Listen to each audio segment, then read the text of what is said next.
Hello प्यारे बच्चों, कैसे हो आप सभी। आशा करता हूँ कि आप सभी घर पे स्वस्थ होंगे, अपनी पढ़ाई भी कर रहे होंगे। तो बच्चों, प्लेलिस्ट अपने और आगे बढ़ाते हुए दो प्लेलिस्ट पहले ही बन चुकी है।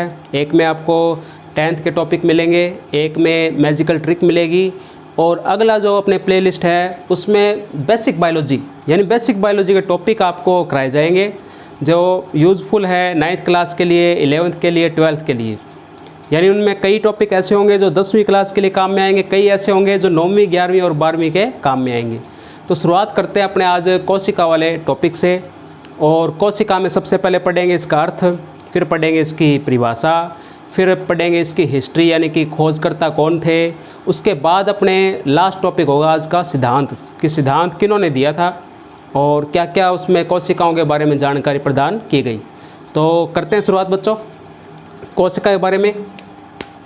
तो कोशिका जो सेल यानी कि कोशिका को क्या कहते हैं, सेल कहते हैं। और सेल को लैटिन भाषा में, सेल का जो लैटिन भाषा में मतलब होता है वो होता है होलो सेल, होलो सेल या फिर होलो स्पेस, होलो स्पेस यानी कि कोष्ठक, एक प्रकार के कोष्ठक, एक प्रकार के वो कोष्ठक जिनको एक इकाई के तौर पे देखा जाता है। उन इकाइयों को सेलुला नाम दिया गया था, सेलुला। और सेलुला को लैटिन भाषा में कहा गया होलोस्पेस। और उसी होलोस्पेस का मतलब होता है सीधा सा सेल यानी कि कोशिका। क्या होता है? सेल यानी कि कोशिका। उसके बाद देखते हैं इसकी डेफिनेशन, परिभाषा। सबसे आसान यानी एक तो ये परिभाषा बिल्कुल आसान ये है कि सजीवों के शरीर की सबसे छोटी इकाई, सबसे छोटी मूलभूत इकाई कोशिका कहलाती है। और एक अपने ये परिभाषा है जो पूरी तरीके से वैलिड है। जीवों के शरीर की संरचनात्मक यानी कि जीवों के शरीर का निर्माण करने वाली और क्रियात्मक अलग अलग कार्य क्षमता वाली यानी कि अलग अलग जो अंग होते हैं उसमें कैसे कार्य करती है उसे कहते हैं क्रियात्मक इकाई को कोशिका कहते हैं। ये इसकी परिभाषा है। जीवों के शरीर की संरचनात्मक और क्रियात्मक इकाई को क्या कहा जाता है? कोशिका कहा जाता है। उसके बाद इसकी हिस्ट्री देखा जाए कि खोजकर्ता कौन थे। तो खोजकर्ता में सबसे पहला नाम आता है रॉबर्ट हुक का। 1665 में रॉबर्ट हुक ने कोरक यानी कि जो छाल होती है उसके अंदर संयुक्त सूक्ष्मदर्शी के द्वारा देखा था उसने कि कुछ छोटे छोटे कोष्ठक दिखाई दे रहे हैं जिसकी संरचना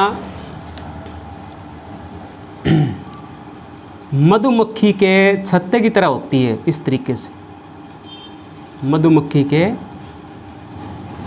छत्ते की तरह होती है, ठीक है। इन छत्तों को विशेष तौर पे नाम दिया गया कोष्ठक यानी कि सेलुला। क्या नाम दिया गया? कोष्ठक यानी कि सेलुला, क्योंकि उस टाइम सूक्ष्मदर्शी का आविष्कार लगभग हो चुका था। जिस सूक्ष्मदर्शी के द्वारा इन्होंने इस संरचना को देखा था वो थी संयुक्त सूक्ष्मदर्शी। संयुक्त सूक्ष्मदर्शी यानी जिसकी आवर्धन क्षमता थी 44 गुना, जिसके दौरान उन्होंने इस संरचना को देखा था। इस संरचना का नाम दिया था कोष्ठक यानी कि सेलुला। और जिस कोशिका की उसने खोज की थी उसका नाम था मृत कोशिका। क्या नाम था बच्चों? मृत कोशिका। और मृत कोशिका की खोज करने वाले वैज्ञानिक का नाम अगर पूछे तो आपको नाम लेना है रॉबर्ट हुक ने 1665 में इसकी खोज की थी। और किसके अंदर? कोरक में, कोरक में यानी कि पेड़ पौधों की जो छाल होती है उसके अंदर इसकी खोज की थी। संरचना इस प्रकार से उसको दिखाई दी थी। उसके बाद एंटोनी वॉन ल्यूवेनहोक, ल्यूवेनहोक ने जीवित कोशिका की खोज की थी। कौन सी कोशिका की खोज की थी? जीवित कोशिका की। किसके अंदर? बैक्टीरिया यानी कि जीवाणु के अंदर। जो हमारी रक्त कोशिका होती है उसके अंदर। प्रोटोजोआ यानी इनके अंदर उन्होंने लिविंग सेल्स यानी कि जीवित कोशिका की खोज की थी। और डेड सेल की जो खोज की थी वो किसके द्वारा खोज की गई थी? रॉबर्ट हुक के द्वारा खोज की गई थी। 1665 में इन्होंने खोज की थी और लगभग 1674 के अंदर जीवित कोश की खोज की गई थी।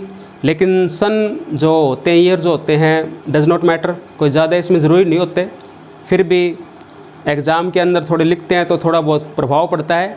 लेकिन अगर देखा जाए परीक्षा की या कंपटीशन एग्ज़ाम जो आगे होते हैं, कुछ भी ऑप्शन वाले प्रश्न आते हैं, उसके अंदर ऐसा कुछ खास नहीं होता जिसमें सन के बारे में पूछा जाए। ठीक है बच्चों, चलो देखो। उसके बाद कार्य में देखा जाए तो प्रत्येक कोशिका अपनी संरचना के अनुसार, क्योंकि परिभाषा में पढ़ चुके हैं, ये एक ऐसी इकाई होती है, संरचनात्मक इकाई होती है, संरचना के अनुसार कार्य करती है।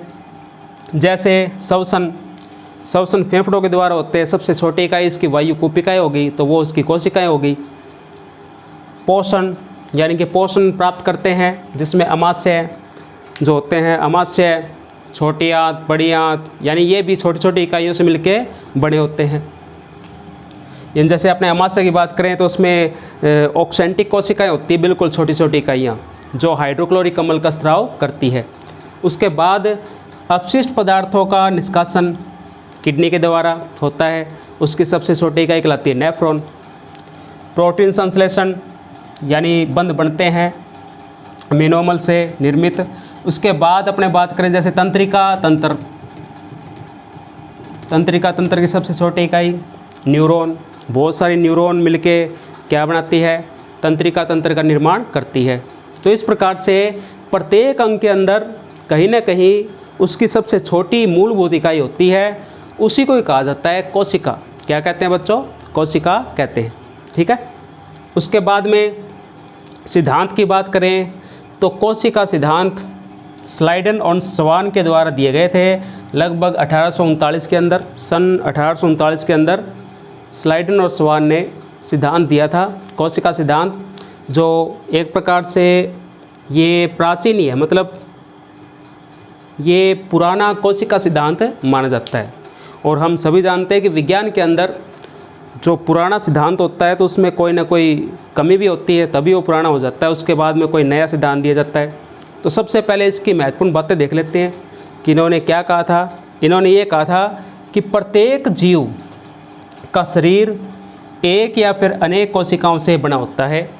यानी कि अगर एक कोशिका से बन रहा है, जैसे पैरामीशियम है, अमीबा है, युगलिना है, क्लेमाइडोमोनास है, ये एक कोश के जीव होते हैं, क्योंकि इनमें जो सारी जैविक क्रियाएं होती है वो एक ही कोशिका के अंदर होती है। ठीक है। और कुछ जीव ऐसे होते हैं जो बहुत सारी कोशिकाओं से बने होते हैं, जैसे मानव आ जाता है, पेड़ पौधे आ जाते हैं, जितने भी मैमल्स होते हैं, स्तनधारी जीव होते हैं, वो भी किसके अंदर आते हैं? अनेक कोशिकाओं वाले जीव होते हैं, यानी कि बहुकोश के जीव होते हैं। उसके बाद प्रत्येक जीव की उत्पत्ति एक कोशिका से होती है, हम सभी जानते हैं। जैसे मानव की बात करें तो शुक्राणु प्लस अंडाणु ये जुड़ के ही जाइगोट बनाते हैं। जाइगोट यानी कि एक द्विगुणित संरचना होती है। तो यानी कि एक कोशिका से शुरुआत होती है, चाहे कौन सा भी जीव हो। उसके बाद प्रत्येक सेल यानी कि कोशिका एक स्वाधीन इकाई होती है। क्या होती है? स्वाधीन, यानी कि जिस अंग में होगी उसी के लिए वो कार्य करेगी। इसलिए सभी कोशिकाएं मिलकर जीव की संरचना का निर्माण करती है, यानी उसको बनाती है। ठीक है। स्वाधीन इकाई होगी। जैसे अपने बात करें लीवर की बात कर लेते हैं। लीवर के अंदर जो कोशिकाएं पाई जाती है वो पाई जाती है कुफर सेल्स, कुफर कोशिकाएं। तो ये कुफर कोशिकाएं मुख्य रूप से किसके अंदर कार्य करेगी? लीवर के अंदर ही कार्य करेगी। यानी एक प्रकार से स्वतंत्र रूप से किसके लिए कार्य करेगी? यकृत यानी कि लीवर के रूप में लीवर के अंदर ही कार्य करेगी। इसलिए इसको स्वाधीन इकाई बोलते हैं। क्या बोलते हैं बच्चों? स्वाधीन इकाई। उसके बाद कोशिका की उत्पत्ति जिस मुख्य भाग से होती है, कोशिका की उत्पत्ति जिस मुख्य भाग से होती है वो या तो मध्य में पाया जाएगा, या तो कहाँ पाया जाएगा? मध्य में पाया जाएगा, या फिर परिधि की ओर पाया जाएगा, या फिर कहाँ पे पाया जाएगा? परिधि की ओर पाया जाता है। उसे अपने बोलते हैं केंद्रक। कौन सा भाग होता है बच्चों? केंद्रक होता है, न्यूक्लियस होता है। क्योंकि कोशिका दो प्रकार की होती है, एक तो वो कोशिका जिसमें केंद्रक जो होता है ना वो मध्य में होता है, जैसे प्राणी कोशिका होती है, एनिमल जो सेल होती है उसके अंदर केंद्रक कहाँ पे होता है, बिल्कुल मध्य में होता है। और बाकी जो प्लांट सेल होती है, वनस्पति कोशिका होती है, उसमें जो केंद्रक होता है वो कहाँ पे होता है, परिधि की ओर होता है। यानी कि जो सेल वॉल होती है, कोशिका भित्ति होती है, उसके बिल्कुल पास में ही होता है। ठीक है बच्चों, तो ये इसके क्या है, इस सिद्धांत की कुछ मुख्य बातें, इस सिद्धांत की कुछ मुख्य बातें हैं जो किन्होंने दिया था, स्लाइडन और स्वान ने। इस सिद्धांत की जो मुख्य कमी थी, इस सिद्धांत की मुख्य कमी क्या थी कि इसमें यह कहा गया कि प्रत्येक जीव की उत्पत्ति एक कोशिका से होती है, लेकिन इसमें यह नहीं बताया गया कि जो प्रत्येक नई सेल्स होती है, नई कोशिका होती है, उसकी उत्पत्ति कहाँ से होती है। यानी जो कोशिकाएं बनती है हमारे शरीर में, वो कहाँ से बनती है, किसके द्वारा बनती है, ये बताने में ये जो सिद्धांत है ये फेल हो गया, पूरी तरीके से असफल हो गया। इसलिए ये सिद्धांत यहीं तक मान्य था। इसकी कुछ एक बातें मान्य है, लेकिन आगे जाके ये सिद्धांत इस बात को स्पष्ट नहीं कर पाया कि प्रत्येक जो नई कोशिकाएं होती है उसकी उत्पत्ति कौन सी कोशिकाओं से होती है, कहाँ से होती है, वो ये बात बताने में बिल्कुल असफल रहा। इसलिए ये सिद्धांत पूरी तरीके से क्या हो गया, फेल हो गया। ठीक है बच्चों, तो आप एक काम कीजिए, ये नोट डाउन कर सकते हैं और स्क्रीनशॉट ले सकते हैं।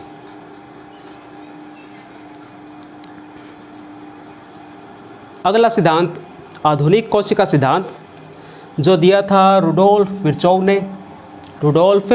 विर्चॉफ ने। इन्होंने एक जर्मन शब्द कहा था, ओमनी सेलुला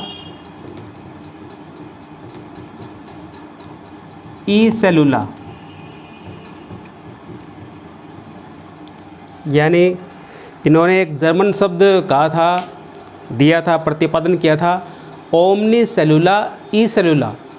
इसका अपने देवनागरी यानी हिंदी में अर्थ होता है कि जो नई कोशिकाएं जो होती है, जो नई कोशिकाएं, इनकी जो उत्पत्ति होती है वो पूर्व स्थित कोशिकाओं से होती है, यानी कि पुरानी कोशिकाओं से होती है।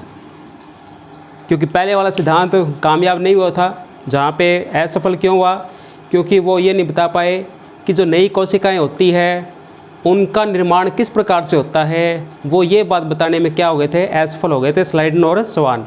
तो आगे जाके रुडोल्फ विर्चॉफ ने ओमनी सेलुला ई सेलुला के शाब्दिक अर्थ को बताया कि कोशिकाएं लगातार विभाजित होती है, कोशिकाएं अपना समूह बनाती है, और नई कोशिकाएं की जो उत्पत्ति होती है वो पुरानी कोशिकाओं से होती है। ये इस सिद्धांत में कहा गया था, यानी कि आधुनिक कोशिका सिद्धांत ने, जो किसने दिया था, रुडोल्फ विर्चॉफ ने दिया था। किन्होंने दिया था, रुडोल्फ विर्चॉफ ने। उसके बाद कुछ और महत्वपूर्ण बातें कि प्रत्येक कोशिका को सजीव की संरचनात्मक और क्रियात्मक इकाई माना जाता है। परिभाषा में पढ़ चुके हैं अपने, यानी कि जो अपने आधुनिक परिभाषा पढ़ते हैं वो परिभाषा देने वाले भी कौन थे, रुडोल्फ विर्चॉफ ने। ठीक है, उसके बाद इसमें पादप कोशिकाएं, यानी कि पादप कोशिकाओं पर उपस्थित आवरण को कोशिका भित्ति कहा गया। यानी कि जो पादप कोशिकाएं होती है उनमें जो बाहर आवरण पाया जाता है उसको कहा जाता है कोशिका भित्ति। क्या कहते हैं बच्चों, कोशिका भित्ति, जो सेलुलोज, हेमीसेलुलोज, पैक्टिन, या कुछ रासायनिक पदार्थों से मिलके बनती है। उसके बाद जंतु कोशिका पे जो आवरण पाया जाता है, यानी कि उपस्थित आवरण को कोशिका झिल्ली कहा जाता है, यानी कि सेलुलर मेम्ब्रेन कहा जाता है। इसको सेल वॉल कहते हैं, इसको सेलुलर मेम्ब्रेन कहते हैं। यानी कि जो जंतु कोशिकाएं होती है उसके चारों ओर एक पतली झिल्ली पाई जाती है। जो एक तो इसका आकार बनाने में सहायता करती है, दूसरा इसका सुरक्षा करने की सहायता करती है, यानी कि कोशिका झिल्ली कहते हैं उसको। उसके बाद कोशिकाओं में आनुवांशिक इकाई भी उपस्थित होती है, ये प्रेजेंट का सिंबल है, उपस्थित होती है, जो क्या कहलाते हैं, क्रोमोसोम यानी कि गुणसूत्र कहलाते हैं। क्योंकि कोशिका में केंद्रक पाया जाता है और केंद्रक में गुणसूत्र पाए जाते हैं, और गुणसूत्र के छोटे छोटे जो टुकड़े होते हैं ना, छोटी छोटी इकाई होती है, वही क्या होती है, डीएनए होती है। क्या होती है बच्चों, डीएनए होती है, ठीक है। उसके बाद ये आनुवांशिक लक्षणों का स्थानांतरण करते हैं। कौन करते हैं, गुणसूत्र करते हैं, क्रोमोसोम करते हैं। क्योंकि ये अपने जनकों से प्राप्त होते हैं, माता पिता से प्राप्त होते हैं, माता पिता से जाएंगे संतानों में, फिर अगली संतानों में, यानी कि पीढ़ी दर पीढ़ी ये ट्रांसफ़र होते रहते हैं, ठीक है, गुणसूत्र। तो सभी कोशिकाएं, यानी कि जीवों की सभी कोशिकाएं, इनमें रासायनिक संगठन, यानी कि इन सभी का रासायनिक संगठन, जैविक क्रियाएं एक जैसी होती है, यानी कि जो श्वसन और पाचन, उत्सर्जन, ये सारी जैविक प्रक्रियाएं होती है, ये सभी जीव जंतुओं में एक जैसी होती है। उसके बाद में इनमें मुख्य जो पदार्थ होता है, जो लगभग मुख्य पदार्थ बने होते हैं, कोशिकांग जो बने होते हैं, वो लिपिड प्लस प्रोटीन से बने होते हैं, यानी कि वसा और प्रोटीन से बने होते हैं। लाइपोप्रोटीन कहते हैं उसको, संयुक्त रूप से लिपिड प्लस में प्रोटीन, इनसे निर्मित होते हैं। तो ये बच्चों अपने सिद्धांत की कुछ मुख्य बातें दोबारा फिर से देख लेते हैं जल्दी से। नई कोशिकाओं का विभाजन होता है और नई कोशिकाएं विभाजित होके, यानी कि नई कोशिकाएं जो बनती है वो किससे बनती है, पुरानी कोशिकाओं से। उसके बाद में सजीव की क्रियात्मक और संरचनात्मक इकाई क्या कहलाती है, कोशिका कहलाती है, आधुनिक परिभाषा। उसके बाद में जो जंतु कोशिका होती है, जंतु कोशिका के जो मेम्ब्रेन पाई जाती है उसको कहते हैं, उस परत को कहते हैं कोशिका झिल्ली। क्या कहते हैं, कोशिका झिल्ली। और जो पादप कोशिका होती है, प्लांट सेल होती है, उसके चारों ओर आवरण को कहा जाता है कोशिका भित्ति। क्या कहते हैं बच्चों, कोशिका भित्ति। ये कोशिका झिल्ली भी लिपिड प्लस प्रोटीन से बनी होती है। और कोशिकाओं में आनुवांशिक इकाई पाई जाती है, इसको क्या बोलते हैं, गुणसूत्र बोलते हैं। क्या बोलते हैं बच्चों, गुणसूत्र, क्रोमोसोम। मानव में कितने होते हैं, 46।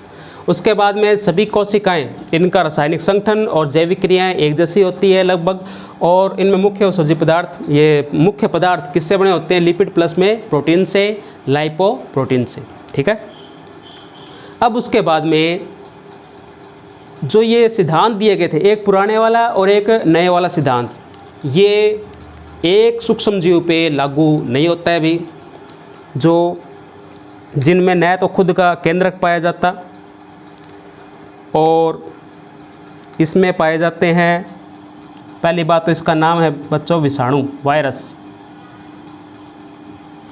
यानी बहुत ही बढ़िया तरीके से अपने अंदर म्यूटेशन लाता है, उत्परिवर्तन लाता है। इसलिए लगभग बीमारियों का जो इलाज है, जो वायरस के द्वारा होने वाली बीमारियां हैं, उनका जो इलाज है वो अभी तक पूरी तरीके से संभव नहीं हो पाया है। जैसे मान लो एड्स की बात करें तो एड्स की भले ही कुछ औषधियाँ आ चुकी है, जैसे AZT वगैरह, कुछ एलाइजा इसका टेस्ट है वो भी आ चुके हैं, लेकिन पूरी तरीके से प्रभावी जो दवाई है, औषधि है, वो नहीं बनी हुई है। क्योंकि एड्स फैलता है वायरस के द्वारा, HIV के द्वारा। जैसे अभी कोरोना की बात करें तो उसकी वैक्सीन नहीं बन रही, क्योंकि जो वायरस होता है वो अपने आप में परिवर्तन लाने में सक्षम होता है और अपने आप को उत्परिवर्तित बहुत जल्दी कर लेता है। तो इसमें पाया जाता है DNA प्लस में RNA। क्या पाया जाता है बच्चों, DNA प्लस में RNA। उसके बाद में इसमें खुद का जो स्वयं का जो केंद्रक होता है वो अनुपस्थित होता है, प्रेजेंट नहीं होता है। उसके अलावा ये योजक कड़ी माना जाता है। क्या माना जाता है बच्चों, योजक कड़ी किसकी, सजीव और निर्जीव की। सजीव और निर्जीव की योजक कड़ी इसको क्यों मानते हैं, ये सिद्धांत में शामिल क्यों नहीं हुआ, इसका मुख्य कारण तो ये है कि ये जो है लिविंग ऑर्गेनिज्म, यानी कि जो सजीवों के अंदर नहीं आता है, ये निष्क्रिय एक प्रकार सूक्ष्म जीव है। अगर इसको होस्ट नहीं मिलेगा, यानी अगर सिंपल भाषा में बात करें तो ये जीवों के शरीर के अगर बाहर होगा तब तो निष्क्रिय अवस्था में होगा, बिल्कुल निष्क्रिय अवस्था में, यानी कि निर्जीव अवस्था में। उसके बाद में जैसे इसको कोई होस्ट सेल यानी कोई शरीर मिल जाएगा, शरीर के अंदर आते ही ये अपने आप को किस रूप में ले आएगा, सजीव रूप में ले आएगा। यही इसका मुख्य कारण है कि ये जो कोशिका के सिद्धांत होते हैं ये इस पे नहीं लगते हैं, क्योंकि ये अपने आप में सजीव नहीं मानते हैं। सजीव क्यों नहीं मानते? क्योंकि शुरुआत में निर्जीव होता है, ये सजीव वाले कोई भी लक्षण नहीं दर्शाता है। जब तक इसको कोई परपोषी न मिल जाए, परपोषी शरीर न मिल जाए, तब तक ये सजीव वाला लक्षण बिल्कुल भी नहीं दिखाएगा। और जैसे ही सजीव वाला लक्षण दिखाएगा तो ये अपनी प्रक्रिया शुरू कर देता है जीव के शरीर के अंदर। ये इसका मुख्य कारण होता है। ये अपने आप में अपवाद होता है, और अपवाद के तौर पे अगर याद करें तो विषाणु को याद कर सकते हैं, या फिर एक और नाम होता है वायरॉइड और प्रियोन। ये आगे आएंगे, आपको बताएंगे डिटेल में इसके बारे में, विषाणु, वायरॉइड और प्रियोन। तो ये सब कोशिका के अपवाद के रूप में आते हैं। समझ में आई बात बच्चों? तो ये हो चुका है अपने सिद्धांत। तो आप इसको नोट डाउन कर सकते हैं या स्क्रीनशॉट ले सकते हैं।